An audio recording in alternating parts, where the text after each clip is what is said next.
Hi! మీలో ఎంతమందికి tea అంటే ఇష్టం? అండ్ మార్నింగ్, ఈవినింగ్ చాలామంది టీ ఖచ్చితంగా తాగుతారు కదా! మీలో టీ లవర్స్ ఈ వీడియో చూస్తే ఖచ్చితంగా కమెంట్ అండ్ 1 లైక్ కూడా చేయండి. అండ్ సబ్స్క్రైబ్ కూడా చేయండి. ఇలా పాలు బాగా మరిగిన తర్వాత అందులో కొంచెం ఇలాచీ దంచి వేయండి. మంచి స్మెల్ వస్తుంది. ఇది నా సీక్రెట్ ఇంగ్రీడియంట్. అబ్బా! నేను చెప్పేస్తానేంటి, మీరు కమెంట్ చేస్తే నేను ఖచ్చితంగా ఈ సీక్రెట్ ఏంటో చెప్తాను. ఇంకా అది వేసిన తర్వాత కొంచెం కలుపుకోండి. కలుపుకున్న తర్వాత మీకు షుగర్ నచ్చినంత వేసుకోండి. అండ్ టీ పౌడర్ కూడా మీకు కావాలంటే కమెంట్ చేయండి. ఏ టీ పౌడరో కూడా చెప్తాను. ఈ టీ పౌడర్ చాలా బాగుంటుంది అండ్ చాలా మంచిది కూడా హెల్త్కి. అండ్ మీకు ఎవరికి కావాలో చెప్తే నేను కమెంట్ అయితే చేస్తాను. అండ్ ఫైనల్లీ కొంచెం మరిగిన తర్వాత మీరు కలుపుకుంటూనే ఉండాలి మధ్య మధ్యలో.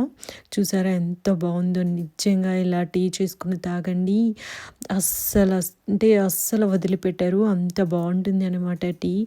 మేము డైలీ తాగం, బట్ అప్పుడప్పుడు చేసుకున్నప్పుడు కూడా ఖచ్చితంగా చాలా అంటే చాలా ఇష్టపడతాం. ఇంకా బిస్కెట్స్తో సర్వ్ చేసుకోండి. Thank you. సబ్స్క్రైబ్.